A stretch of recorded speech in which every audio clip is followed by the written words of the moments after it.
ਮਾਝ ਮਹੱਲਾ ਪੰਜਵਾ। ਚਰਨ ਠਾकुर के हृदय समाने, कल कलेश सब दूर पए आने। ਮੇਰੇ ਹਿਰਦੇ ਦੇ ਵਿੱਚ, ਮੇਰੇ ਮਨ ਦੇ ਵਿੱਚ ਵਾਹਿਗੁਰੂ ਪਰਮਾਤਮਾ ਦੇ ਜਿਹੜੇ ਚਰਨ ਨੇ ਉਹ ਸਮਾਣੇ ਤੋਂ ਭਾਵ ਸਮਾ ਗਏ ਜਾਂਦੇ। ਚਰਨ ਠਾकुर के हृदय समाने, ਜਿਹਦੇ ਵੀ ਸਮਾਏ ਨੇ ਹਿਰਦੇ ਵਿੱਚ ਪਰਮਾਤਮਾ ਦੇ ਚਰਨ, ਚਿੱਤ ਚਰਨ ਨਾਮ ਵਾਹਿਗੁਰੂ। ਕਲ ਕਲੇਸ਼ ਸਭ ਦੂਰ ਪਏ ਆਣੇ, ਇਸ ਤਰ੍ਹਾਂ ਬੋਲਣਾ ਹੈ, ਪਏ ਆਣੇ। ਜਿਹਦੇ ਪ੍ਰਤਾਪ ਕਰਕੇ ਕਲਪਨਾ ਤੇ ਕਲੇਸ਼ ਸਾਰੇ ਦੂਰ ਪਏ ਆਣੇ ਤੋਂ ਭਾਵ ਚਲੇ ਗਏ, ਪਿਆਨਾ ਕਰ ਗਏ। ਪਿਆਨੇ ਤੋਂ ਹੀ ਪਾਠ ਲਿਆ, ਪਏ ਆਣੇ। ਸ਼ਾਂਤ ਸੂਖ ਸਹਿਜ ਧੁਨ ਉਪਜੀ, ਸਾਧੂ ਸੰਗ ਨਿਵਾਸਾ ਜੀਓ। ਜਿਨ੍ਹਾਂ ਨੇ ਸੰਤਾਂ ਦੇ ਸਤਸੰਗ ਵਿੱਚ ਜਾ ਕੇ ਨਿਵਾਸ ਕੀਤਾ ਹੈ। ਮੰਨ ਲਓ ਕਿ ਹੁਣ ਗੁਰੂ ਗ੍ਰੰਥ ਸਾਹਿਬ ਦੀ ਹਜ਼ੂਰੀ ਵਿੱਚ ਬੈਠੇ ਹਾਂ। ਸਤਿਗੁਰੂ ਸ਼ਾਂਤ ਚਿੱਤ, ਸਾਰਿਆਂ ਦੇ ਮਾਲਕ, ਸਾਰੇ ਮਹਾਤਮਾ ਨੂੰ ਜਨਮ ਦੇਣ ਵਾਲੇ, ਭਗਤਾਂ ਦੇ ਮਾਲਕ, ਭਗਤਾਂ ਦਾ ਆਸਰਾ, ਸ੍ਰਿਸ਼ਟੀ ਦੇ ਮਾਲਕ, ਜਿਨ੍ਹਾਂ ਨੇ ਸਤਸੰਗਤ ਦੇ ਵਿੱਚ ਨਿਵਾਸ ਕੀਤਾ ਹੈ ਜਾਂ ਪੂਰਨ ਮਹਾਤਮਾ ਦੀ ਸੰਗਤ ਕਰ ਲਈ ਹੈ, ਉਹਨਾਂ ਨੂੰ ਸ਼ਾਂਤੀ ਸੁੱਖ ਤੇ ਸਹਿਜ ਹੁੰਦਾ। ਗਿਆਨ ਦੇ ਅਨੁਭਵ ਕਰਨ ਵਾਲੀ ਧੁਨ, ਉਹਨਾਂ ਦੀ ਧੁਨ ਕੀ ਬਿਰਤੀ ਪੈਦਾ ਹੋ ਗਈ ਉਹਨਾਂ ਦੇ ਵਿੱਚ। ਸ਼ਾਂਤ ਸੂਖ ਸਹਿਜ ਧੁਨ ਉਪਜੀ, ਸਹਿਜ ਧੁਨ ਹੁੰਦੀ, ਬੜੀ ਮਿੱਠੀ ਧੁਨ ਪੈਦਾ ਹੋ ਗਈ ਹਿਰਦੇ 'ਚ, ਜਿਹੜੀ ਹਰ ਵਕਤ ਸਿਮਰਨ ਦੀ ਆਵਾਜ਼ ਆਉਂਦੀ ਉਹਨਾਂ ਨੂੰ। ਜਿਨ੍ਹਾਂ ਦਾ ਨਿਵਾਸਾ ਹੋਇਆ ਪੂਰਨ ਮਹਾਤਮਾ ਦੇ ਨਾਲ, ਉਹਨਾਂ ਨੂੰ ਸਹਿਜੇ ਹੀ ਸ਼ਾਂਤ ਧੁਨ ਸੁਣਦੀ ਰਹਿੰਦੀ ਹੈ। ਸ਼ੁਰੂ ਦੇ ਵਿੱਚ ਜ਼ਿਕਰ ਆਉਂਦਾ ਇਹਨਾਂ ਅਵਸਥਾਵਾਂ ਦਾ, ਬਹੁਤ ਸਾਰੇ ਸਾਜ਼ਾਂ ਦਾ ਸੁਣਨਾ। ਤਤ ਤੰਤੀ ਬਿਤ ਚਰਮ ਕਾ, ਘਟ ਕਾਸੀ ਕਾ ਜਾਨ, ਨਾਦ ਸ਼ਬਦ ਘਟ ਕੋ ਕਹਿਤ ਸਵਾਸ ਸੁਖਰ ਪਹਿਚਾਨ। ਸੋ ਇਸ ਕਰਕੇ ਇਹ ਸਾਰੀਆਂ ਚੀਜ਼ਾਂ ਜਿਹੜੀਆਂ ਨੇ ਵੱਜਣ ਲੱਗ ਜਾਂਦੀਆਂ ਨੇ। ਤਤ ਤੰਤੀ ਬਿਤ ਚਰਮ ਕਾ, ਕਨ ਕਾਸੀ ਕਾ ਜਾਨ, ਇਹ ਹੌਲੀ ਹੌਲੀ ਸਾਰੀਆਂ ਚੀਜ਼ਾਂ ਦੀ ਆਵਾਜ਼ ਸੁਣਨੀ। ਇਹ ਨਹੀਂ ਕਿ ਸੁਣੇਗੀ ਨਹੀਂ, ਜਿਹੜਾ ਅਭਿਆਸ ਕਰੂਗਾ ਉਹਨੂੰ ਇਹ ਅਵਸਥਾ 'ਚੋਂ ਕ੍ਰਾਸ ਕਰਨਾ ਹੀ ਪੈਣਾ, ਉਹਨੂੰ ਲੰਘਣਾ ਹੀ ਪੈਣਾ ਇੱਥੋਂ। ਉਹਨੂੰ ਇਹ ਟੱਲੀਆਂ, ਛੈਣੇ, ਘੁੰਗਰੂ, ਇਹ ਸਭ ਚੀਜ਼ਾਂ ਸੁਣਨੀਆਂ। ਔਰ ਪਰ ਇਹ ਇਕੱਲੀਆਂ ਨਹੀਂ ਸੁਣਦੀਆਂ, ਸਿਮਰਨ ਦੇ ਸੰਯੁਕਤ ਹੁੰਦੀਆਂ। ਸਿਮਰਨ ਹੋਣਾ, ਮੰਨੋ ਇੱਕ ਜਿਹੜਾ ਕੁਦਰਤ ਵਿੱਚ ਕੀਰਤਨ ਹੋ ਰਿਹਾ ਹੈ, ਸੱਚਖੰਡ ਵਿੱਚ ਕੀਰਤਨ ਹੋ ਰਿਹਾ ਹੈ, ਸ੍ਰਿਸ਼ਟੀ ਤੇ ਜਿਹੜੀ ਕੀਰਤਨ ਹੋ ਰਿਹਾ, ਉਹ ਕੀਰਤਨ ਦੀ ਧੁਨੀ ਉਹਨਾਂ ਨੂੰ ਸੁਣਨੀ ਸ਼ੁਰੂ ਹੋ ਜਾਂਦੀ ਹੈ। ਕੀਰਤਨ ਦੀ ਧੁਨੀ ਸੁਣਦਿਆਂ ਉਹਨਾਂ ਦਾ ਰਸ ਵੱਧਦਾ ਹੈ, ਇਕਾਗਰਤਾ ਵੱਧਦੀ ਹੈ। ਇਸ ਕਰਕੇ ਮਹਾਰਾਜ ਕਹਿੰਦੇ ਨੇ ਉਹਨਾਂ ਦੇ ਹਿਰਦੇ 'ਚ ਵਾਸਾ ਹੋ ਜਾਂਦਾ ਹੈ। ਲਾਗੀ ਪ੍ਰੀਤ ਨਾ ਟੂਟੈ ਮੂਲੇ, ਹਰ ਅੰਤਰ ਬਾਹਰ ਰਹਿਆ ਭਰਪੂਰੇ। ਉਹਨਾਂ ਦੀ ਅਜਿਹੀ ਪ੍ਰੀਤੀ ਪੈਦਾ ਹੁੰਦੀ ਪਰਮੇਸ਼ਰ ਨਾਲ ਜੋ ਕਦੇ ਵੀ ਟੁੱਟਦੀ ਨਹੀਂ। ਗੁਰਾਂ ਦੇ ਨਾਲ ਪ੍ਰੀਤੀ, ਸੰਗਤ ਨਾਲ ਪ੍ਰੀਤੀ, ਮਹਾਤਮਾ ਨਾਲ ਪ੍ਰੀਤੀ। ਪ੍ਰੀਤੀ ਦੇ ਸਦਕੇ ਨਿਸ਼ਚੇ ਉਹਨਾਂ ਨੇ ਕੀਤਾ ਕਿ ਵਾਹਿਗੁਰੂ ਅੰਦਰ ਅਤੇ ਬਾਹਰ ਸਾਰੇ ਕਿਤੇ ਪੂਰਨ ਹੈ। ਉਹ ਸਾਰੇ ਪਾਸੇ ਹੀ ਹਟ ਜਾਂਦਾ, ਕਿਉਂਕਿ ਇਹ ਟਿਕਾਓ ਦੀਆਂ ਨਿਸ਼ਾਨੀਆਂ ਹੁੰਦੀਆਂ ਨੇ। ਕਿਹੜਾ ਬੰਦਾ ਜਿੰਨਾ ਜ਼ਿਆਦਾ ਕੋਈ ਬੋਲਦਾ ਹੈ, ਜਿਹੜਾ ਬਹੁਤਾ ਬੋਲਦਾ, ਉਹ ਪਤਾ ਲੱਗ ਜਾਂਦਾ ਵੀ ਇਹ ਵਿਚਾਰਾ ਖਾਲੀ ਭਾਂਡਾ ਹੀ ਖੜਕੀ ਜਾਂਦਾ। ਸਿੰਘਾਂ ਦੀ ਬੋਲੀ ਵਿੱਚ ਉਹਨੂੰ ਕਹਿੰਦੇ ਬੜਾ ਵਿਚਾਰਾ ਗਰੀਬ ਆਦਮੀ ਹੈ, ਕੰਗਾਲ। ਪੈਸਾ ਭਾਵੇਂ ਬਹੁਤ ਹੋਵੇ, ਪਰ ਉਹ ਜਿਹੜਾ ਗੁਰਮਤ ਤੋਂ ਵੀ ਹੋਣਾ ਬੰਦਾ ਹੈ, ਉਹਨੂੰ ਕੰਗਾਲ ਹੀ ਗਿਣਿਆ ਜਾਂਦਾ। ਜਿਹੜਾ ਨਿੰਦਾ ਕਰੇ ਕਿਸੇ ਦੀ, ਉਹਨੂੰ ਗੁਰਮੁਖ ਕਹਿੰਦੇ ਵਾਹਿਗੁਰੂ ਵਾਹਿਗੁਰੂ। ਇੰਨਾ ਗਰੀਬ ਆਦਮੀ ਵਿਚਾਰਾ ਨਿੰਦਾ ਕਰਨ ਦਾ ਇੰਨਾ ਟਾਈਮ ਲੱਗ ਗਿਆ ਇਹਨੂੰ, ਉਹਨੂੰ ਪਸੰਦ ਨਹੀਂ ਕਰਦੇ, ਉਹਦੇ ਕੋਲ ਪਰੇ ਰਹਿਣਾ ਚਾਹੁੰਦੇ ਨੇ। ਈਰਖਾਲੂ ਬੰਦੇ ਨੂੰ ਵੀ ਕਹਿੰਦੇ ਇਹ ਵੀ ਗਰੀਬ ਹੈ, ਤ੍ਰਿਸ਼ਨਾਲੂ ਨੂੰ ਵੀ ਕਹਿੰਦੇ ਇਹ ਵੀ ਗਰੀਬ ਹੈ। ਇਸ ਕਰਕੇ ਇਹ ਜੇ ਗਰੀਬ ਤੋਂ ਥੋੜ੍ਹਾ ਪਰੇ ਰਹੀਏ। ਉਹ ਹੈ ਅਸਲੀ ਗਰੀਬ, ਜਿਹੜਾ ਜਿਹਦੇ ਕੋਲ ਹੈ ਹੀ ਪੱਲੇ ਕੱਖ ਨਹੀਂ। ਭਾਈ ਲਾਲੋ ਭਾਵੇਂ ਗਰੀਬ ਸੀ, ਪਰ ਅਮੀਰਾਂ ਦਾ ਅਮੀਰ ਸੀ ਭਾਈ ਲਾਲੋ, ਕਿਉਂਕਿ ਸਾਰਾ ਕੁਝ ਉਹਦੇ ਕੋਲ ਸੀ। ਸਿਮਰ ਸਿਮਰ ਸਿਮਰ ਗੁਣ ਗਾਵਾ, ਕਾਟੀ ਜਮ ਕੀ ਫਾਸਾ ਜੀਓ। ਉਹਦਾ ਸਿਮਰਨ ਜੋ ਸਿਮਰਨੇ ਯੋਗ ਹੈ ਨਾ, ਉਹਨੂੰ ਸਿਮਰ ਕੇ ਮਨ ਕਰਕੇ ਅੰਦਰੋਂ, ਜ਼ੁਬਾਨ ਦੇ ਨਾਲ, ਫਿਰ ਸਰੀਰ ਕਰਕੇ ਵੀ ਉਹਦਾ ਸਿਮਰਨ ਕਰਨਾ। ਸਿਮਰ ਸਿਮਰ ਕੇ ਤੇ ਹਰੀ ਦੇ ਗੁਣਾਂ ਨੂੰ ਗਾ ਕੇ ਜਮਾਂ ਦੀ ਫਾਹੀ ਕੱਟ ਲਈ ਉਹਨਾਂ ਨੇ। ਅੰਮ੍ਰਿਤ ਵਰਖੈ ਅਨਹਦ ਬਾਣੀ, ਮਨ ਤਨ ਅੰਤਰ ਸ਼ਾਂਤ ਸਮਾਣੀ। ਸਤਿਗੁਰਾਂ ਦੇ ਜਿਹੜੀ ਹੈ ਨਾ ਉਪਦੇਸ਼ ਬਾਣੀ ਹੈ, ਉਹਦੇ ਦੁਆਰਾ ਉਹਨਾਂ ਨੇ ਅਨਹੱਦ ਇੱਕ ਰਸ ਨਾਮ ਅੰਮ੍ਰਿਤ ਦੀ ਵਰਖਾ ਕਰਦੇ ਨੇ ਉਹ ਰੱਬ ਦੇ ਪਿਆਰੇ। ਕਿਉਂਕਿ ਗੁਰੂ ਸਾਹਿਬ ਜੀ ਜਿਹੜੀ ਬਾਣੀ ਪੜ੍ਹਦੇ ਨੇ ਮਾਨੋ ਉਪਦੇਸ਼ ਹੈ, ਸ਼ਬਦ ਉਪਦੇਸ਼ ਹੈ। ਉਪਦੇਸ਼ ਬਾਣੀ ਦੁਆਰਾ ਉਹ ਇੱਕ ਰਸ ਨਾਮ ਦੀ ਵਰਖਾ ਸਤਿਗੁਰੂ ਮਹਾਰਾਜ ਕਰੀ ਜਾ ਰਹੇ। ਉਸ ਨਾਮ ਦੀ ਵਰਖਾ ਨੂੰ ਗ੍ਰਹਿਣ ਕਰਕੇ ਮਹਾਤਮਾ ਅੱਗੇ ਉਹਦੀ ਵਰਖਾ ਕਰੀ ਜਾ ਰਹੇ। ਸੰਸਾਰ ਦੇ ਅੰਦਰ ਉਪਦੇਸ਼ ਪ੍ਰਚਾਰ ਹੋ ਰਿਹਾ। ਜਿਨ੍ਹਾਂ ਨੇ ਨਾਮ ਅੰਮ੍ਰਿਤ ਪੀਤਾ ਉਹਨਾਂ ਦੇ ਮਨ ਅਤੇ ਤਨ ਦੇ ਅੰਦਰ ਬਹੁਤ ਸ਼ਾਂਤੀ ਸਮਾ ਜਾਂਦੀ ਆ ਕੇ। ਉਹਨਾਂ ਦਾ ਜੀਅ ਨਹੀਂ ਕਰਦਾ ਕਿਸੇ ਨਾਲ ਬੋਲਣ ਨੂੰ। ਉੱਥੇ ਕਿੱਥੇ ਰਹਿ ਗਈ ਨਿੰਦਾ, ਤ੍ਰਿਸ਼ਨਾ, ਈਰਖਾ, ਵਿਕਾਰ, ਪੁੱਠੀਆਂ ਸਿੱਧੀਆਂ ਗੱਲਾਂ। ਉਹ ਕਿਉਂਕਿ ਉਹ ਤਾਂ ਹਮੇਸ਼ਾ ਚਾਹੁੰਦਾ ਕਿ ਸ਼ਾਂਤ ਚਿੱਤ ਰਹਾਂ, ਸ਼ਾਂਤ ਇਕਾਂਤ ਰਹਾਂ, ਕਿਸੇ ਨਾਲ ਕੋਈ ਗੱਲ ਨਾ ਕਰਾਂ। ਤ੍ਰਿਪਤ ਅਗਾਏ ਰਹੇ ਜਨ ਤੇਰੇ, ਸਤਿਗੁਰ ਕੀਆ ਦਿਲਾਸਾ ਜੀਓ। हे ਵਾਹਿਗੁਰੂ, ਉਹ ਤੇਰੇ ਸੇਵਕ ਜਿਹੜੇ ਉਹ ਬਿਲਕੁਲ ਤ੍ਰਿਪਤ ਹੋ ਕੇ ਅਗਾਏ ਹੁੰਦਾ, ਰੱਜ ਗਏ, ਬਿਲਕੁਲ ਅੰਦਰੋਂ ਅਤੇ ਬਾਹਰੋਂ ਰੱਜ ਗਏ ਨੇ। ਜਿਨ੍ਹਾਂ ਨੂੰ ਸਤਿਗੁਰਾਂ ਨੇ ਧੀਰਜ ਦਿੱਤਾ ਹੈ, ਜਿਨ੍ਹਾਂ ਨੂੰ ਦਿਲਾਸਾ ਦੇ ਦਿੱਤਾ ਹੈ। ਇੱਕ ਤਾਂ ਹੁੰਦਾ ਬਾਹਰੋਂ ਕਹਿਣਾ ਬਸ ਜੀ ਬਸ, ਤੇ ਅੰਦਰੋਂ ਇੱਛਾ ਰੱਖਣੀ। ਇੱਕ ਹੁੰਦੀ ਅੰਦਰੋਂ ਤੇ ਬਾਹਰੋਂ ਇੱਛਾ ਹੀ ਮੁੱਕ ਗਈ। ਹੁਣ ਸੱਚਮੁੱਚ ਹੀ ਹੁਣ ਉਹ ਨਹੀਂ ਕੁਛ ਚਾਹੁੰਦੇ। ਹੁਣ ਉਹ ਸਾਰੀਆਂ ਚੀਜ਼ਾਂ ਨੂੰ ਸਮਝਦੇ ਐਵੇਂ ਕੂੜਾ ਕਰਕਟ ਹੀ ਹੈ। ਜਿਸ ਕਾ ਸਾ ਤਿਸ ਤੇ ਫਲ ਪਾਇਆ, ਕਰ ਕਿਰਪਾ ਪ੍ਰਭ ਸੰਗ ਮਿਲਾਇਆ। ਸੋ ਜਿਸ ਗੁਰੂ ਦਾ ਮੈਂ ਦਾਸ ਸੀ ਨਾ, ਜਿਨ੍ਹਾਂ ਸਤਿਗੁਰਾਂ ਦਾ ਦਾਸ ਬਣ ਗਿਆ, ਉਹਨਾਂ ਪਾਸੋਂ ਮੈਂ ਗਿਆਨ ਰੂਪੀ ਫਲ ਪ੍ਰਾਪਤ ਕਰ ਲਿਆ। ਗੁਰਾਂ ਨੇ ਕਿਰਪਾ ਕਰਕੇ ਮੈਨੂੰ ਵਾਹਿਗੁਰੂ ਦੇ ਨਾਲ ਮਿਲਾਤਾ। ਸਤਿਗੁਰੂ ਨੇ ਇਹ ਕਿਰਪਾ ਕੀਤੀ ਮੇਰੇ ਤੇ। ਸਤਿਗੁਰੂ ਦਾ ਕਰਮ ਕੀ ਹੈ? ਹਰ ਦਰਗਹਿ ਕਾ ਬੈਸੀਠ। ਸਤਿਗੁਰੂ ਜੀ ਸਾਨੂੰ ਅਕਾਲ ਪੁਰਖ ਦੇ ਨਾਲ ਮੇਲਦੇ ਨੇ, ਵਿਚੋਲੇ ਨੇ ਸਾਡੇ।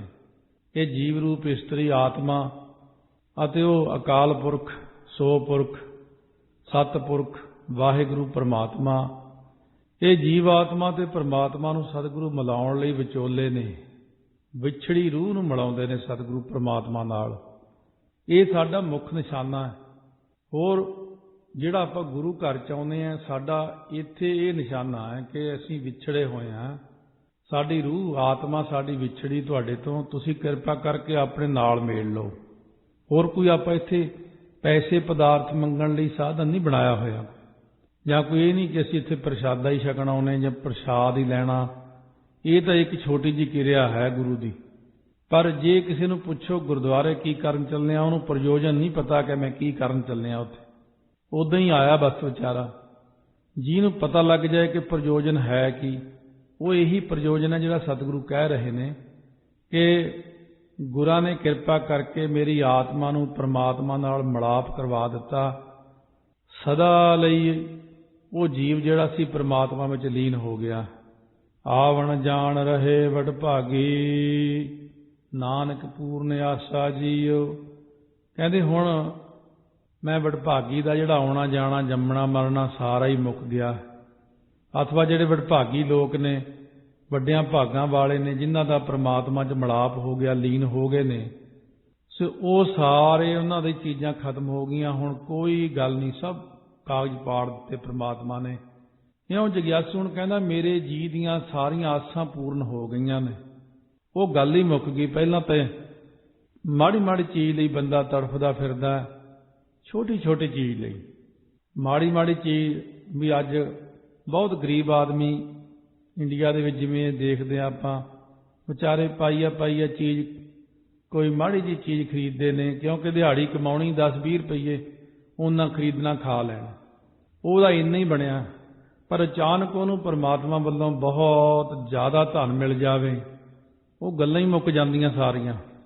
ਇਸੇ ਤਰ੍ਹਾਂ ਮਹਾਰਾਜ ਸੱਚੇ ਪਾਤਸ਼ਾਹ ਕਹਿੰਦੇ ਜਿਹੜੇ ਇੱਥੇ ਇਹ ਜੀਵ ਆਤਮਾ ਦੀਆਂ ਗੱਲਾਂ ਨੇ, ਇਹ ਵੀ ਮੁੱਕ ਜਾਂਦੀਆਂ ਜਦੋਂ ਬ੍ਰਹਮ 'ਚ ਲੀਨ ਹੋ ਜਾਂਦੀ। ਬ੍ਰਹਮ ਗਿਆਨੀ ਉਸੇ ਨੂੰ ਕਹਿੰਦੇ ਜਿਹਦੀ ਆਤਮਾ ਪਰਮਾਤਮਾ 'ਚ ਲੀਨ ਹੋ ਗਈ। ਉਹਦਾ ਮਤਲਬ ਹੈ ਬ੍ਰਹਮ ਗਿਆਨ ਹੋ ਗਿਆ, ਇਸ ਨੂੰ ਬ੍ਰਹਮ ਦੇ ਵਿੱਚ ਲੀਨ ਹੋ ਗਿਆ ਹੈ। ਇਉਂ ਸਤਿਗੁਰੂ ਮਹਾਰਾਜ ਦੇ ਉਹ ਜੀਵ ਦੇ ਉੱਤੇ ਕਿਰਪਾ ਹੋ ਜਾਂਦੀ ਹੈ। ਮਾਝ ਮਹੱਲਾ ਪੰਜਵਾ। ਮੀਂਹ ਪਿਆ ਪਰਮੇਸ਼ਰ ਪਾਇਆ, ਜੀ ਜੰਤ ਸਭ ਸੁਖੀ ਵਸਾਇਆ। ਪਰਮੇਸ਼ਰ ਦਾ ਪਾਇਆ ਹੋਇਆ ਗੁਰੂ ਰੂਪ ਬੱਦਲ। ਇੱਥੇ ਸੰਸਾਰੀ ਮੀਂਹ ਦੀ ਗੱਲ ਵੱਖਰੀ ਹੈ। ਸੰਸਾਰੀ ਮੀਂਹ ਵੀ ਚੰਗਾ ਹੁੰਦਾ, ਕਈ ਬਿਮਾਰੀਆਂ ਹਟਦੀਆਂ, ਕਈ ਫਸਲਾਂ ਨੂੰ ਲੋੜ ਹੈ। ਆ ਹੁਣ ਮੀਂਹ ਇੰਨਾ ਪਿਆ, ਕਹਿੰਦੇ ਚਿੱਠੀਆਂ ਆ ਗਈਆਂ ਘਰਾਂ 'ਚ ਬਈ ਪਾਣੀ ਘੱਟ ਡੋਲੋ, ਪਾਣੀ ਨਹੀਂ ਦੇਣਾ ਘਾਹਾਂ ਨੂੰ, ਆਪਾਂ ਹੱਥ ਨਹੀਂ ਧੋਣੇ, ਹੱਥ ਧੋਣੇ ਆ ਤੇ ਪਾਣੀ ਉਨਾ ਹੀ ਹਿਸਾਬ ਦਾ ਛੱਡੋ, ਪਾਣੀ ਦੀ ਘਾਟ। ਇਹ ਪ੍ਰਮਾਤਮਾ ਦੀ ਜਿਹੜੀ ਸਰਕਾਰ ਹੈ ਸਰਬ ਵਿਆਪਕ ਪਰਿਪੂਰਨ, ਉਹ ਦੇਖਦੇ ਇੱਥੇ ਪਾਣੀ ਦੀ ਘਾਟ ਹੈ, ਫਿਰ ਉਹ ਮੀਂਹ ਪਾ ਦਿੰਦੇ ਨੇ ਵੀ ਪਾਣੀ ਦੀ ਜੀਵਾਂ ਨੂੰ ਹੁਣ ਕਮੀ ਹੈ। ਘਾਹ ਨੂੰ ਤਾਂ ਪ੍ਰਮਾਤਮਾ ਨੇ ਪਾਣੀ ਦੇਣਾ, ਇਸ ਕਰਕੇ ਉਹ ਫਿਰ ਮੀਂਹ ਦੇ ਪੈਣ ਦੇ ਅਸਾਰ ਬਣ ਗਏ, ਮੀਂਹ ਪੈ ਗਿਆ। ਤਾਂ ਸਤਿਗੁਰੂ ਕਹਿੰਦੇ ਮੀਂਹੋਂ ਪਿਆ ਪਰਮੇਸ਼ਰ ਪਾਇਆ, ਜੀ ਜੰਤ ਸਭ ਸੁਖੀ ਵਸਾਇਆ। ਪਰ ਸਤਿਗੁਰੂ ਆ ਕਿ ਇੱਥੇ ਦੂਸਰਾ ਭਾਵ ਇਹ ਹੈ ਕਿ ਜਿਹੜਾ ਮੀਂਹ ਪਿਆ ਹੈ ਉਹ ਗੁਰੂ ਰੂਪ ਬੱਦਲ ਤੋਂ ਉਪਦੇਸ਼ ਰੂਪ ਵਰਖਾ ਹੋਈ ਹੈ, ਜਿਹਨੇ ਸਾਰਿਆਂ ਛੋਟਿਆਂ ਵੱਡਿਆਂ ਸੂਖਮ ਸਥੂਲ ਜੀਆਂ ਜਨਤਾ ਨੂੰ ਸੁੱਖ ਦੇ ਨਾਲ ਵਸਾ ਦਿੱਤਾ। ਉਪਦੇਸ਼ ਦੀ ਵਰਖਾ ਨਾਲ ਜੀਵ ਨੂੰ ਬਿਠਾ ਕੇ ਇੱਕ ਲੜਕਾ ਵਿਗੜ ਜਾਂਦਾ, ਗਲਤ ਸੰਗਤ ਵਿੱਚ ਪੈਂਦਾ, ਉਹਨੂੰ ਪਿਤਾ ਬਿਠਾ ਕੇ ਸਮਝਾਉਂਦਾ ਸਮਝਾਉਂਦਾ, ਉਹ ਹੌਲੀ ਹੌਲੀ ਲੜਕਾ ਸਮਝ ਜਾਂਦਾ। ਪਿਤਾ ਨੇ ਉਹਨੂੰ ਉਪਦੇਸ਼ ਕੀਤਾ, ਮਾਤਾ ਨੇ ਸਮਝਾਇਆ, ਰਿਸ਼ਤੇਦਾਰਾਂ ਨੇ ਸਮਝਾਇਆ, ਦੋਸਤਾਂ ਮਿੱਤਰਾਂ ਨੇ ਸਮਝਾਇਆ, ਕਿਉਂਕਿ ਮਨੁੱਖ ਦੇ ਉੱਤੇ ਸਮਝਾਉਣ ਨਾਲ ਹੀ ਅਸਰ ਪੈਂਦਾ, ਦਲੀਲਾਂ ਦੇ ਨਾਲ। ਇਸ ਕਰਕੇ ਸਤਿਗੁਰੂ ਕਹਿੰਦੇ ਜਦੋਂ ਅਸੀਂ ਉਪਦੇਸ਼ ਕਰਦੇ ਹਾਂ, ਮਨੁੱਖ ਨੂੰ ਸਮਝਾਉਂਦੇ ਹਾਂ ਦਲੀਲਾਂ ਦੇ ਨਾਲ, ਇਹਨੂੰ ਇਹ ਜਾਗਰਤੀ ਲਿਆਉਂਦੇ ਹਾਂ ਕਿ ਇੱਥੇ ਸਾਰਾ ਸਮਾਂ ਲੱਖਾਂ ਬਰਸ ਨਹੀਂ ਰਹਿਣਾ, ਇੱਥੇ ਤੇ 70-80 ਸਾਲ ਦਾ ਹੀ ਸਮਾਂ ਮਿਲਿਆ। ਇਹ ਸਮਾਂ ਤੇਰਾ ਕੁਝ ਖਾਣ ਵਿੱਚ ਲੰਘ ਗਿਆ, ਕੁਝ ਪੀਣ ਵਿੱਚ ਲੰਘ ਗਿਆ, ਕੁਝ ਸੌਣ ਵਿੱਚ ਲੰਘ ਗਿਆ, ਕੁਝ ਵਿਕਾਰਾਂ ਵਿੱਚ ਲੰਘ ਗਿਆ, ਕੁਝ ਗੱਲਾਂ ਵਿੱਚ ਲੰਘ ਗਿਆ, ਕੁਝ ਇੱਧਰ ਲੰਘ ਗਿਆ। ਇਹ ਰੱਬ ਦੀ ਕਮਾਈ ਕਿੰਨੀ ਕੀਤੀ ਸਾਰੀ ਜ਼ਿੰਦਗੀ 'ਚ। 80 ਸਾਲਾਂ ਦੇ ਵਿੱਚ ਜਦੋਂ ਸਾਰੀ ਕੈਲਕੂਲੇਸ਼ਨ ਕੀਤੀ, 1 ਸਾਲ ਹੀ ਸਾਰਾ ਬਸ, ਜੇ 2 ਸਾਲ ਕਿਸੇ ਨੇ ਕਮਾਈ ਕੀਤੀ, ਹੁਣ 2 ਸਾਲਾਂ ਦੀ ਕਮਾਈ ਨਾਲ ਉੱਤੇ ਗੱਲ ਨਹੀਂ ਬਣਦੀ। ਪਰਮਾਤਮਾ ਨੇ ਜਿੰਨੀ ਜ਼ਿੰਦਗੀ ਦਿੱਤੀ ਸੀ, ਉਹਨਾਂ ਨੇ ਉਹਦੇ ਹਿਸਾਬ ਨਾਲ ਜ਼ਿੰਦਗੀ ਦੇ ਵਿੱਚ ਅਸੀਂ ਬਹੁਤ ਕੁਝ ਕਰਨਾ ਸੀ ਜੋ ਨਾ ਕਰ ਸਕੇ। ਕਹਿੰਦੇ ਕਿਵੇਂ ਕਰਾਂ, ਮੈਂ ਕਰ ਨਹੀਂ ਸਕਦਾ। ਫਿਰ ਉਹਨੂੰ ਸਮਝਾਇਆ ਜਾਂਦਾ।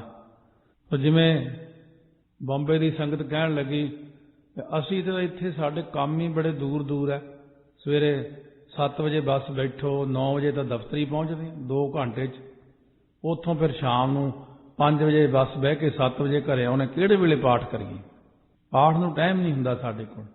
ਮੈਂ ਕਿਹਾ ਜਿਹੜੇ 7 ਤੋਂ 9 ਸਵੇਰੇ ਬੱਸ ਬਹਿੰਦੇ ਹੋ, ਬੱਸ 'ਚ ਵਿਹਲੇ ਹੀ ਖੜੇ ਜਾਂਦੇ ਹੋ ਜਾਂ ਬੈਠੇ ਹੁੰਦੇ ਹੋ ਉੱਥੇ, ਉਦੋਂ 2 ਘੰਟੇ ਵਿੱਚ ਕਿੰਨਾ ਹੀ ਨਿਤਨੇਮ ਹੋ ਸਕਦਾ।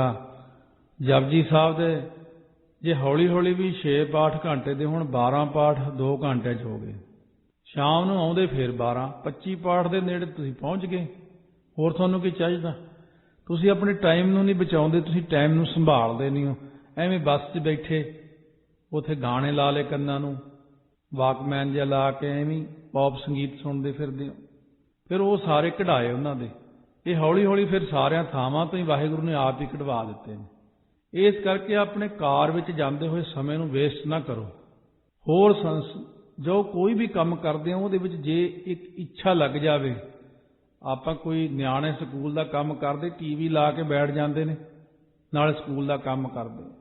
ਸਧਾਰਨ ਵਿਅਕਤੀ ਕੋਈ ਕੰਮ ਕਰਦਾ, ਅਕਾਊਂਟ ਵਰਕ ਕਰਦਾ, ਚਲੋ ਨਾਲ ਉਧਰ ਕਹਿੰਦਾ ਮੈਂ ਟੀਵੀ ਵੀ ਦੇਖੀ ਜਾਂ, ਉੱਥੇ ਤਾਂ 2-2 ਕੰਮ ਕਰ ਲਏ। ਇੱਧਰੋਂ ਫੋਨ ਹੱਥ 'ਚ ਫੜਿਆ, ਉਧਰ ਰੋਟੀ ਖਾ ਰਿਹਾ, ਫੋਨ ਹੱਥ 'ਚ ਫੜਿਆ, ਅਖਬਾਰ ਪੜ੍ਹ ਰਿਹਾ, ਕਿਉਂਕਿ ਮਨੁੱਖੀ ਦਿਮਾਗ ਕਾਫੀ ਤੇਜ਼ ਹੁੰਦਾ। ਇਸੇ ਚੀਜ਼ ਨੂੰ ਹੀ ਆਪਾਂ ਲੈ ਕੇ ਜੇ ਇੱਧਰ ਬਦਲ ਦਈਏ ਤੇ ਨਾਲ ਮਾਲਾ ਫੜੀ ਹੋਵੇ ਹੱਥ 'ਚ ਤੇ ਸਿਮਰਨ ਕਰੀ ਜਾਓ, ਆਪਣਾ ਭਗਤੀ ਵਾਲੇ ਪਾਸੇ ਜ਼ਿਆਦਾ ਖਿਆਲ ਕਰੋ। ਬਾਕੀ ਚੀਜ਼ਾਂ ਦਾ ਹੌਲੀ ਹੌਲੀ ਇਉਂ ਜਾਣ ਕੇ ਤਿਆਗ ਕਰ ਦਿਓ ਵੀ ਇਹ ਜਿਹੜੀ ਫਜ਼ੂਲ ਚੀਜ਼ ਇਹਨੇ ਮਨ ਦੇ ਉੱਤੇ ਮਾੜਾ ਅਸਰ ਪਾਉਣਾ। ਇੱਕ ਵਾਰੀ ਤੁਸੀਂ ਕੋਈ ਚੀਜ਼ ਸੁਣ ਲਈ ਨਾ, ਭਾਵੇਂ ਉਹ ਬਚਪਨ ਦੇ ਵਿੱਚ ਆਪਾਂ ਸੁਣੀ ਸੀ, ਉਹ ਅੱਜ ਤੱਕ ਕੰਨਾਂ 'ਚ ਗੂੰਜੀ ਜਾਂਦੀ ਹੈ। ਉਹ ਕਿਉਂਕਿ ਹਿਰਦੇ 'ਚ ਚਲੀ ਗਈ ਅੰਦਰ, ਉਹ ਵਸ ਗਈ। ਜਿਹੜੀਆਂ ਪਹਿਲਾਂ ਗੱਲਾਂ ਸੁਣੀਆਂ ਔਰ ਚੰਗੀ ਚੀਜ਼ ਸੁਣੀ ਹੋਈ ਕਦੇ ਯਾਦ ਹੀ ਨਹੀਂ ਰਹਿੰਦੀ, ਉਹ ਨਹੀਂ ਕੰਨਾਂ 'ਚ ਵੱਜਦੀ। ਮਾੜੀਆਂ ਚੀਜ਼ਾਂ ਸੁਣੀਆਂ ਹੋਈਆਂ ਹਿਰਦੇ 'ਚ ਘਰ ਕਰ ਜਾਂਦੀਆਂ ਨੇ। ਇਸ ਕਰਕੇ ਸਤਿਗੁਰੂ ਮਹਾਰਾਜ ਕਹਿੰਦੇ ਨੇ ਜਦੋਂ ਸਤਿਗੁਰੂ ਉਪਦੇਸ਼ ਦੀ ਵਰਖਾ ਕਰਦੇ ਨੇ ਉਦੋਂ ਸਾਨੂੰ ਉਪਦੇਸ਼ ਸੁਣਨਾ ਚਾਹੀਦਾ, ਜਿਹਦੇ ਨਾਲ ਸਾਡਾ ਫਿਰ ਮਨ ਬਦਲ ਜਾਂਦਾ।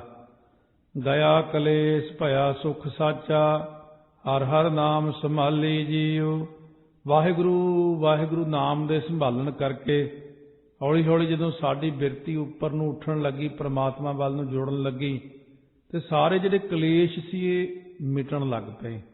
ਅਵਿਦਿਆ, ਸਮਤਾ, ਅਭਿਨਿਵੇਸ਼, ਰਾਗ, ਦਵੈਸ਼, ਇਹ 5 ਕਲੇਸ਼ ਨੇ। ਤੇ ਸੱਚਾ ਸੁਖ ਜਿਹੜਾ ਸੀ ਉਹ ਹੁਣ ਸਾਡੇ ਹਿਰਦੇ 'ਚ ਆ ਕੇ ਪ੍ਰਾਪਤ ਹੋ ਗਿਆ।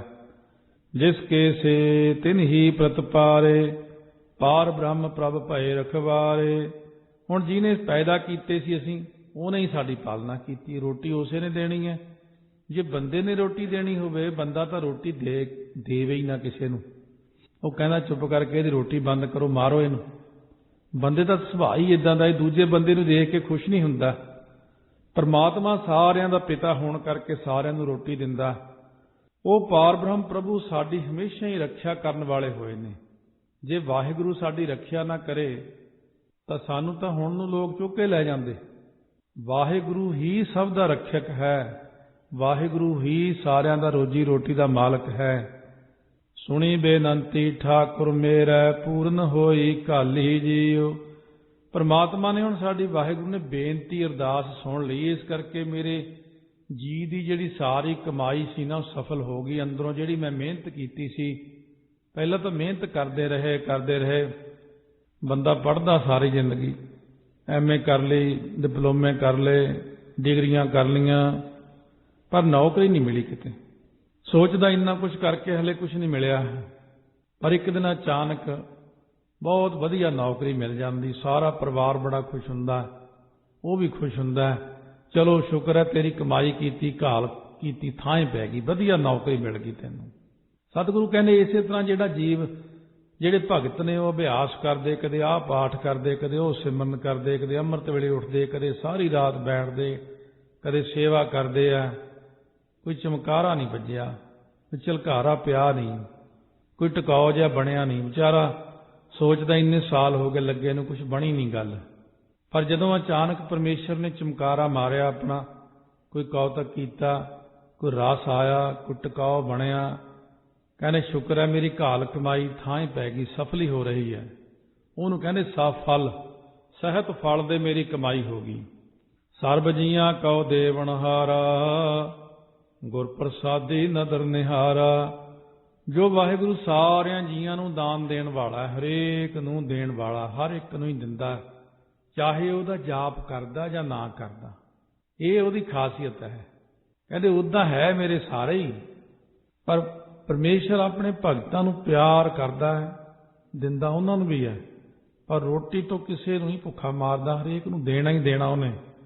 ਸਰਬ ਜੀਆਂ ਕੋ ਦੇਵਨਹਾਰਾ, ਪਰਮਾਤਮਾ ਸਭਨਾਂ ਨੂੰ ਦਾਨ ਦਿੰਦਾ। ਗੁਰ ਪ੍ਰਸਾਦੀ ਨਦਰ ਨਿਹਾਰਾ, ਗੁਰਾਂ ਦੀ ਕਿਰਪਾ ਨਾਲ ਉਹਨੂੰ ਨਦਰ ਨਿਹਾਰਾ ਤੋਂ ਭਾਵ ਨਿਹਾਲਿਆ, ਦੇਖਣਾ, ਅੱਖਾਂ ਨਾਲ ਵੇਖ ਲਿਆ। ਹੁਣ ਅਸੀਂ ਸਾਰਿਆਂ ਜੀਆਂ ਨੂੰ ਬਈ ਤੁਸੀਂ ਆਪ ਹੀ, ਵਾਹਿਗੁਰੂ ਜੀ ਆਪ ਹੀ ਦਿੰਦੇ ਹੋ ਤੁਸੀਂ, ਇਹ ਅਸੀਂ ਅੱਖਾਂ ਨਾਲ ਦੇਖ ਲਿਆ ਆਪਣੀਆਂ ਨਾਲ।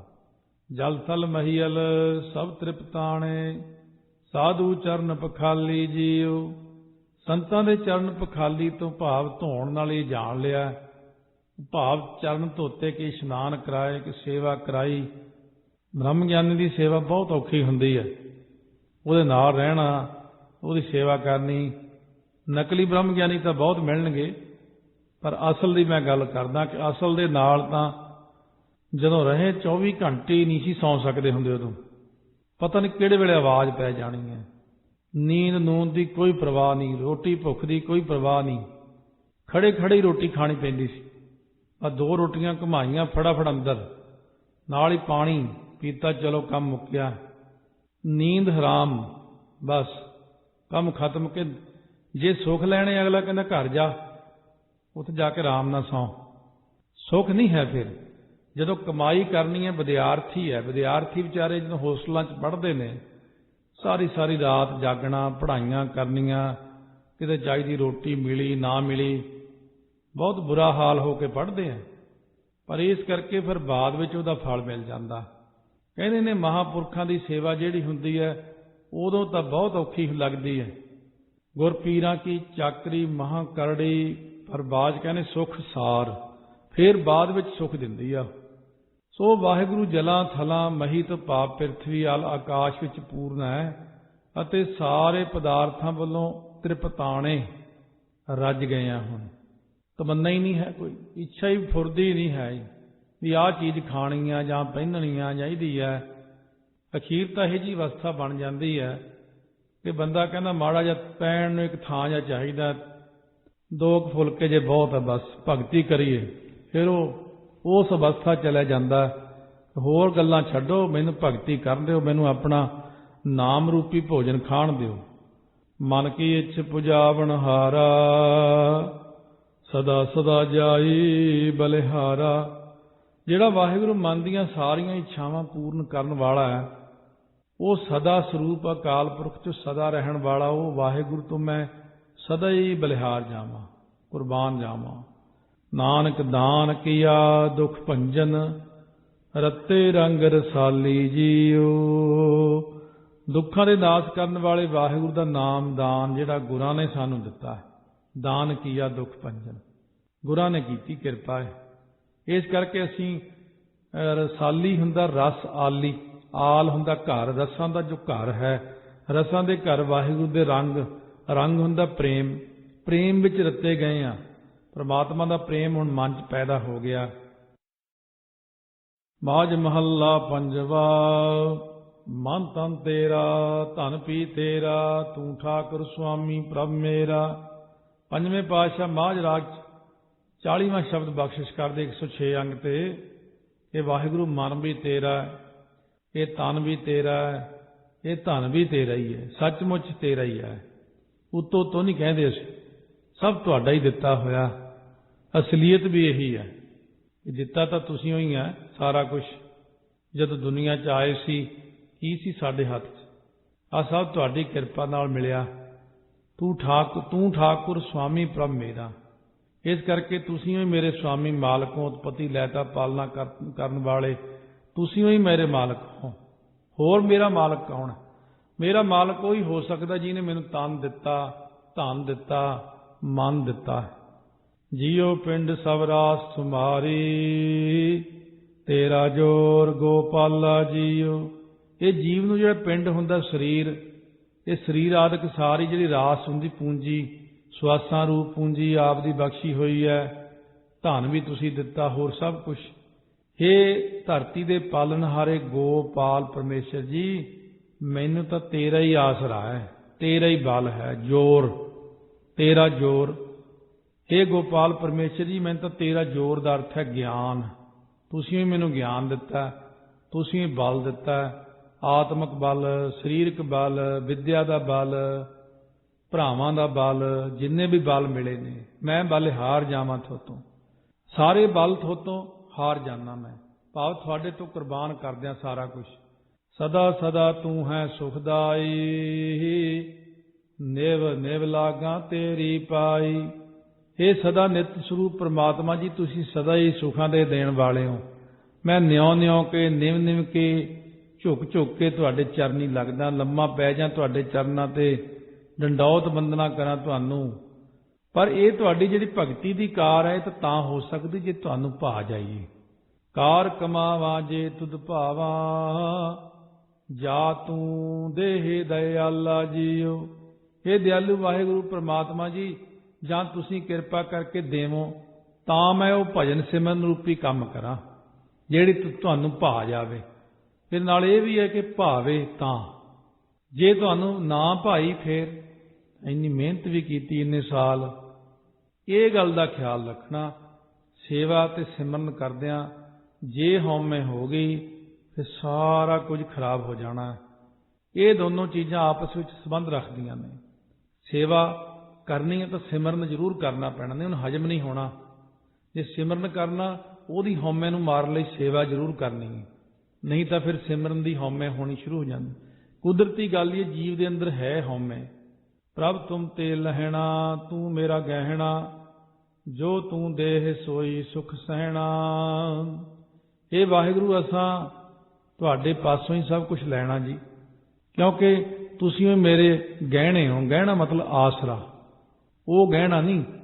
ਦੁਨਿਆਵੀ ਗਹਿਣਾ ਤਾਂ ਦੁੱਖਦਾਈ ਹੁੰਦੇ ਨੇ, ਗਹਿਣਾ ਹੁੰਦਾ ਆਸਰਾ। ਪਰਮੇਸ਼ਰ ਮੇਰਾ ਗਹਿਣਾ ਹੈ, ਮੇਰਾ ਨਾਮ, ਪਰਮੇਸ਼ਰ ਦਾ ਜਿਹੜਾ ਨਾਮ ਉਹ ਮੇਰਾ ਗਹਿਣਾ ਹੈ। ਪਰਮੇਸ਼ਰ ਹੀ ਮੇਰਾ ਗਹਿਣਾ ਹੈ, ਸਭ ਤੋਂ ਵਧੀਆ ਮਾਤਾ ਗੰਗਾ ਜੀ ਨੇ ਜਦ ਕਿਹਾ, ਸਾਰੀਆਂ ਨਾਲ ਦੀਆਂ ਸਹੇਲੀਆਂ ਜਦੋਂ ਗਈਆਂ ਮੱਸਿਆ ਤੇ ਤਰਨ ਤਾਰਨ ਸਾਹਿਬ ਆਪ ਭੇਜਿਆ। ਰਸਤੇ 'ਚ ਸਾਰੀਆਂ ਕਹਿਣ ਲੱਗੀਆਂ, ਤੁਸੀਂ ਏਡੇ ਏਡੇ ਗੁਰੂ ਕੇ ਮਹਿਲ ਹੋ, ਇੰਨੇ ਧਨ ਦੌਲਤ ਆਉਂਦਾ। ਉਹ ਪਿਰਥੀ ਦੇ ਘਰ ਵਾਲੀ ਕਰਮੋਂ ਜਿਹੜੀ ਆ, ਉਹ ਤਾਂ ਇੰਨੇ ਕੱਪੜੇ ਸੋਹਣੇ ਪਾ, ਗਹਿਣੇ ਪਾ, ਤੁਸੀਂ ਗੁਰੂ ਕੇ ਮਹਿਲ ਹੋ ਕੇ ਕੁਝ ਵੀ ਨਹੀਂ ਪਾਇਆ, ਨਾ ਹੱਥਾਂ 'ਚ ਨਾ ਕੰਨਾਂ 'ਚ ਕੁਝ ਵੀ ਨਹੀਂ ਪਾਇਆ ਹੋਇਆ। ਹੁਣ ਕਹਿੰਦੇ ਨੇ ਕੁਸੰਗਤ ਦਾ ਅਸਰ ਹੋ ਜਾਂਦਾ ਜੀ। ਇਹੀ ਜੀ ਕੋਈ ਗੱਲ ਕਰਨ ਵਾਲਾ ਮਿਲ ਜੇ, ਮਨ ਤੇ ਸੱਟ ਜੀ ਵੱਜੀ, ਸਾਰੀਆਂ ਦੇ ਵਿੱਚ ਮੇਰੀ ਬੇਇੱਜ਼ਤੀ ਵਾਲੀ ਗੱਲ। ਮਹਾਰਾਜ ਸੱਚੇ ਪਾਤਸ਼ਾਹ ਨੂੰ ਆ ਕੇ ਇਸ ਤਰ੍ਹਾਂ ਬੇਨਤੀ ਕੀਤੀ, ਮੈਨੂੰ ਅੱਜ ਇਸ ਤਰ੍ਹਾਂ ਕਹਿੰਦੀਆਂ ਸਾਰੀਆਂ ਨਾਲ ਦੀਆਂ। ਸਤਿਗੁਰੂ ਕਹਿੰਦੇ ਇਹ ਸੰਸਾਰੀ ਲੋਕ ਹੁੰਦੇ ਨੇ, ਸੰਸਾਰੀ ਜੀਵ ਨੇ, ਇਹਨਾਂ ਨੂੰ ਕੀ ਪਤਾ ਗਹਿਣਾ ਕੀ ਹੁੰਦਾ। ਮਹਾਰਾਜ ਕਹਿੰਦੇ ਅੰਤ ਨੂੰ ਤੇ ਨਾਮ ਰੂਪੀ ਗਹਿਣੇ ਨੇ ਕੰਮ ਕਰਨਾ। ਜਨ ਨਾਨਕ ਅੰਤ ਵਾਰ ਨਾਮ ਗਹਿਣਾ। ਸਤਿਗੁਰੂ ਕਹਿੰਦੇ ਮੈਂ ਐਸਾ ਗਹਿਣਾ ਤੁਹਾਨੂੰ ਦਿਆਂਗਾ ਲੋਕ ਅਤੇ ਪਰਲੋਕ ਵਿੱਚ ਕੰਮ ਦੇਵੇਗਾ। 52 ਅੱਖਰੀ ਬਾਣੀ ਫਿਰ ਉਦੋਂ ਉਚਾਰੀ ਸੀ ਮਹਾਰਾਜ ਨੇ। ਕਹਿੰਦੇ ਲਓ ਇਹ ਗਹਿਣਾ ਹੈ 52 ਅੱਖਰੀ, ਇਹ ਸਵੇਰੇ ਸ਼ਾਮ ਪੜ੍ਹੀ ਜਾਓ, ਇਹਦੇ ਨਾਲ ਹੀ ਸਭ ਕੁਝ ਮਿਲ ਜਾਣਾ। ਜੋ ਤੂੰ ਦੇਵੇਂਗਾ ਉਹੀ ਮੈਂ ਸੁੱਖ ਕਰਕੇ ਸਹਿਣਾ ਹੈ, ਭਾਵ ਸਹਾਰਾਂਗਾ ਜੀ। ਬਸ ਇਹੀ ਗਹਿਣਾ ਹੈ ਕਿ ਨਾਮ ਦਾ ਗਹਿਣਾ। ਜਿੱਥੇ ਰੱਖੈ ਬੈਕੁੰਠਿਤ ਥਾਈ, ਤੂੰ ਸਭਨਾ ਕੇ ਪ੍ਰਤਪਾਲਾ ਜੀਓ। ਇਹ ਵਾਹਿਗੁਰੂ ਜਿੱਥੇ ਤੂੰ ਰੱਖੇਗਾ ਮੈਨੂੰ, ਉੱਥੇ ਬੈਕੁੰਠ ਵਰਗਾ ਸੁੱਖ ਹੈ।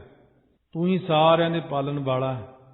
ਜਿੱਥੇ ਵਾਹਿਗੁਰੂ ਰੱਖਦਾ ਹੈ ਉੱਥੇ ਹੀ ਸੁੱਖ ਹੈ। ਸੁਤੇ ਸਿੱਧੀ ਜਿੱਥੇ ਰੱਖਦਾ ਰਹੀ ਜਾਓ, ਬਸ ਭਗਤੀ ਨਾ ਛੱਡੋ, ਭਗਤੀ ਕਰੀ ਜਾਓ ਤੇ ਉਹਦੇ ਆਸਰੇ ਰਹੀ ਜਾਓ। ਆਪੇ ਹੀ ਜਿੱਥੇ ਉਹਨੇ ਰੱਖਣਾ ਰੱਖ ਲੈਣਾ। ਕਿਉਂਕਿ ਉਹ ਜੇ ਛੋਟੇ ਬੱਚੇ ਬਣ ਕੇ ਰਹੀਏ, ਬਿਲਕੁਲ ਹੀ ਗੋਦੀ ਦੇ 2 ਮਹੀਨੇ ਦਾ ਨਿਆਣਾ, ਉਹਦੀ ਕੇਅਰ ਸਾਰੀ ਮਾਂ ਆਪੇ ਹੀ ਕਰੀ ਜਾਂਦੀ ਆ, ਉਹਨੇ ਥੋੜ੍ਹੀ ਕਰਨੀ ਹੈ। ਇਸੇ ਤਰ੍ਹਾਂ ਪ੍ਰਮਾਤਮਾ ਅੱਗੇ ਜੇ ਆਪਾਂ ਛੋਟੇ ਜਿਹੇ ਬਣ ਕੇ ਰਹੀਏ, ਨਿਮਰਤਾ ਵਾਂਗੂ, ਕੀੜੀ ਵਾਂਗੂ, ਆਪੇ ਹੀ ਸੰਭਾਲੀ ਜਾਂਦੇ ਨੇ। ਤੇ ਜੇ ਕਹੀਏ ਮੈਨੂੰ ਤਾਂ ਸਾਰਾ ਕੁਝ ਪਤਾ ਜੀ, ਮੈਂ ਸਿਆਣਾ ਬਣ ਗਿਆ, ਕਹਿੰਦੇ ਚੰਗਾ ਫਿਰ ਹੁਣ ਤੂੰ ਆਪੇ ਹੀ ਕਰ ਲੈ। ਇਸ ਕਰਕੇ ਮਹਾਰਾਜ ਕਹਿੰਦੇ ਪ੍ਰਮਾਤਮਾ ਅੱਗੇ ਛੋਟੇ ਬੱਚੇ ਬਣ ਜਾਓ। ਅਸੀਂ ਤਾਂ ਤੁਹਾਡੇ ਬਾਲ ਗੋਪਾਲ ਹਾਂ ਜੀ। ਸਿਮਰ ਸਿਮਰ ਨਾਨਕ ਸੁਖ ਪਾਇਆ, 8 ਪਹਿਰ ਤੇਰੇ ਗੁਣ ਗਾਇਆ। ਮੈਂ ਤਾਂ ਜੀ ਤੁਹਾਡੇ ਸਿਮਰਨ ਨੂੰ ਸਿਮਰ ਕੇ ਆਤਮਿਕ ਸੁਖ ਪ੍ਰਾਪਤ ਕੀਤਾ। ਸਿਮਰ ਸਿਮਰ ਨਾਨਕ ਸੁਖ ਪਾਇਆ, ਅੰਤਰੀਵ ਸੁਖ ਪ੍ਰਾਪਤ ਕਰ ਲਿਆ। ਫਿਰ 8 ਪਹਿਰ ਮੈਂ ਤੁਹਾਡੇ ਗੁਣਾਂ ਨੂੰ ਹੀ ਗਾਉਂਦਾ ਰਹਿੰਦਾ। ਮੈਨੂੰ ਹੋਰ ਕੋਈ ਚੰਗਾ ਹੀ ਨਹੀਂ ਲੱਗਦਾ, ਹੁਣ ਕੁਛ ਨਹੀਂ ਚੰਗਾ ਲੱਗਦਾ। ਜਿਉਂਦੇ ਅਸੀਂ ਵੀ ਤਾਂ ਜਿਉਂਦੇ ਹਾਂ, ਨਾ ਟੀਵੀ, ਨਾ ਅਖਬਾਰ, ਨਾ ਕੁਛ ਹੋਰ, ਨਾ ਹੋਰ। ਕੀ ਗੱਲ ਬੰਦਾ ਚੜ੍ਹਾਈ ਕਰ ਜਾਂਦਾ? ਇਹ ਐਵੇਂ ਹੀ ਖਾਮਖਾਨੀਆਂ ਗੱਲਾਂ ਬਣਾਈਆਂ ਹੋਈਆਂ। ਬਾਹਲੀ ਅਟੈਚਮੈਂਟ ਦਾ ਕੋਈ ਫਾਇਦਾ ਨਹੀਂ ਹੁੰਦਾ ਸੰਸਾਰ ਨਾਲ। ਇਸ ਕਰਕੇ ਜਿਹੜਾ ਭਗਤੀ ਵਾਲੇ ਪਾਸੇ ਲੱਗਣਾ, ਬਹੁਤਾ ਜ਼ਿਆਦਾ ਦੇਖਣ ਦੀ ਲੋੜ ਹੀ ਨਹੀਂ। ਕੀ ਆ, ਕੁਛ ਵੀ ਨਹੀਂ ਹੁੰਦਾ, ਕਿਤੇ ਕੁਛ ਨਹੀਂ ਮਿਲਣਾ। ਮਨ ਦੇ ਟਿਕਾਓ ਨੂੰ ਖਰਾਬ ਕਰਨ ਲਈ ਇਹ ਕਲਯੁਗ ਨੇ ਸਾਰੀਆਂ ਚੀਜ਼ਾਂ ਪੈਦਾ ਕੀਤੀਆਂ। ਇਸ ਕਰਕੇ ਜਿੰਨਾ ਪਿੱਛੇ ਨੂੰ ਮੁੜਿਆਓ, ਭਗਤੀ ਵਾਲੇ ਪਾਸੇ ਦਾ ਆਨੰਦ ਮਾਣੋ, ਓਨਾ ਹੀ ਸਭ ਤੋਂ ਵਧੀਆ ਹੈ। ਆ ਸਤਿਗੁਰੂ ਮਹਾਰਾਜ ਕਹਿੰਦੇ ਨੇ ਸਗਲ ਮਨੋਰਥ ਪੂਰਨ ਹੋਏ, ਕਦੇ ਨਾ ਹੋਏ ਦੁਖਾਲਾ ਜੀਓ। ਮੇਰੇ ਮਨ ਦੇ ਸਾਰੇ ਸੰਕਲਪ ਪੂਰੇ ਹੋ ਗਏ, ਹੁਣ ਮੈਂ ਕਦੇ ਦੁਖੀ ਨਹੀਂ ਹੁੰਦਾ। ਕਹਿੰਦੇ ਹੌਲੀ ਹੌਲੀ ਵਾਹਿਗੁਰੂ ਦੀ ਕਿਰਪਾ ਨਾਲ ਆਤਮਿਕ ਆਨੰਦ ਆ ਜਾਂਦਾ ਹੈ। 8 ਪਹਿਰ ਆਪਾਂ ਪ੍ਰਮਾਤਮਾ ਦੇ ਗੁਣਾਂ ਦਾ ਗਾਇਨ ਕਰੀ ਜਾਂਦੇ ਹਾਂ। ਇਸ ਤਰ੍ਹਾਂ ਸਤਿਗੁਰੂ ਮਹਾਰਾਜ ਸੱਚੇ ਪਾਤਸ਼ਾਹ ਦੀ ਜੀਵ ਦੇ ਉੱਤੇ ਕਿਰਪਾ ਹੋ ਜਾਂਦੀ ਹੈ।